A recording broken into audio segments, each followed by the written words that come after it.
Assalamualaikum warahmatullahi wabarakatuh. Perkenalkan, nama saya Rora Vanessa dengan NIM 220261010 dari Prodi Informasi Perpustakaan dan Kearsipan, Fakultas Bahasa dan Seni Universitas Negeri Padang. Baiklah, di video kali ini saya akan menjelaskan materi tentang prinsip dasar pengembangan koleksi dari mata kuliah Manajemen Koleksi.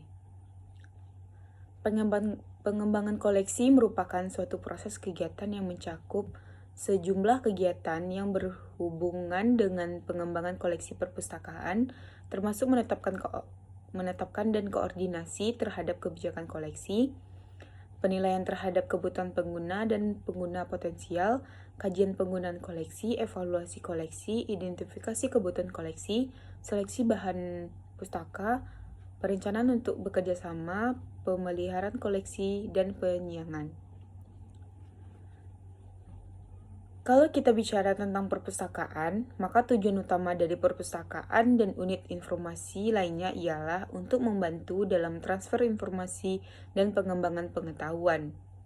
Adapun menurut Evans pada tahun 2000, dalam Developing Library and Information Center Collection, menggambarkan proses transfer informasi yakni dengan menggunakan 9 lingkaran kegiatan yang terus berputar secara berkesinambungan. Seperti yang bisa teman-teman lihat pada slide ini. Selanjutnya, ada penjabaran dari komponen transfer informasi 9 lingkaran tadi, yaitu proses perputaran transfer informasi tersebut diawali dari tahap identifikasi, baik suatu kegiatan untuk memilah antara informasi yang tepat dengan tidak tepat. Saat ini, banyak tersedia informasi yang tepat sesuai dengan kebutuhan masyarakat yang dilayaninya dalam suatu organisasi apapun. Dalam dunia informasi dikenal dengan istilah ledakan informasi. Dengan adanya kondisi seperti ini, diperlukan kegiatan seleksi untuk mendapatkan informasi yang paling tepat atau penting. Setelah melakukan pengadaan informasi, kegiatan selanjutnya adalah melakukan pengaturan informasi menjadi beberapa cara. Kegiatan selanjutnya ialah tahap persiapan untuk penyimpanan informasi yang artinya informasi harus mudah dicari kembali. Seringkali pengguna membutuhkan bantuan untuk mendapatkan informasi yang diinginkan. Pada akhirnya, pengguna memanfaatkan informasi tersebut, menyebarkan hasil dari pekerjaan mereka pada lingkungan internal maupun eksternal atau keduanya. Proses ini terus-menerus berlangsung secara berkesinambungan selama perpustakaan itu ada. Selanjutnya, kegiatan pengembangan koleksi. Dalam kegiatan pengembangan koleksi, yang pertama dilakukan menentukan kebijakan umum pengembangan koleksi, yang kedua menentukan kewenangan, tugas, dan tanggung jawab semua unsur yang terlibat dalam pengembangan koleksi, yang ketiga mengidentifikasi kebutuhan pengguna, yang keempat memilih dan mengadakan bahan pustaka, yang kelima merawat bahan pustaka, yang keenam menyiangi bahan pustaka, yang ketujuh mengevaluasi koleksi. Lalu kebijakan pengembangan koleksi. Kebijakan pengembangan koleksi pada setiap jenis perpustakaan adalah sama, yaitu didasari pada asas berikut, yakni kerelevanan, berorientasi kepada kebutuhan pengguna, kelengkapan, kemuktahiran, dan kerjasama.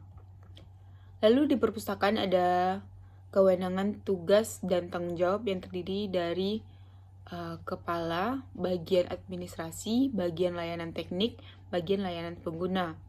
Serta ini struktur, bisa teman-teman lihat ini struktur organisasinya.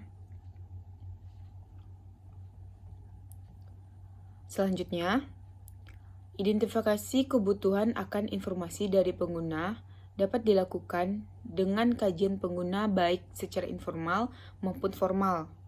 Kajian informal bisa dilakukan dengan cara melakukan observasi terhadap pengguna yang datang, informasi apa yang biasanya dicari. Kajian informal ini harus dilengkapi oleh cara yang lebih formal dengan mengadakan suatu kajian yang akan menghasilkan profil masyarakat yang dilayani setiap tipe perpustakaan yang bersangkutan. Lalu memilih dan mengadakan bahan pustaka. Dalam melakukan pemilihan bahan pustaka, diperlukan alat bantu yang biasa digunakan perpustakaan seperti penerbit katalog, bibliografi, tinjauan dan resensi, pangkalan data perpustakaan lain, sumber-sumber lain dari internet, silabus mata kuliah. Lalu merawat bahan pustaka. Dalam merawat bahan pustaka memerlukan perawatan yang teratur, sistematis, dan berkesinambungan. Perawatan bahan pustaka dapat dikategorikan dalam 3 jenis. Yang pertama, perawatan dari segi fisik bahan pustaka. Yang kedua, perawatan koleksi atau isi dari keseluruhan koleksi. Yang ketiga, perawatan dari segi teknologi dan media. Selanjutnya, menyiangi koleksi. Penyiangan koleksi adalah pemilihan bahan pustaka yang dinilai tidak bermanfaat lagi bagi perpustakaan. Adapun tujuan dari penyiangan koleksi yakni membina dan memperbaiki nilai pelayanan informasi oleh perpustakaan, memperbaiki penampilan dan kinerja perpustakaan, meningkatkan daya guna dan hasil guna ruang dan koleksi. Selanjutnya, mengevaluasi koleksi. Evaluasi koleksi ialah upaya menilai daya guna dan hasil guna koleksi dalam memenuhi kebutuhan pengguna serta program lembaga induknya. Adapun tujuan dari evaluasi koleksi, yang pertama mengetahui mutu lingkup dan kedalaman koleksi. Yang kedua, menyesuaikan koleksi dengan tujuan dan program perpustakaan serta lembaga induknya. Yang ketiga, mengikuti perubahan perkembangan sosial, budaya, ilmu, dan teknologi. Yang keempat, meningkatkan nilai informasi. Yang kelima, mengetahui kekuatan dan kelemahan koleksi. Yang keenam, menyesuaikan kebijakan dan penyiangan koleksi.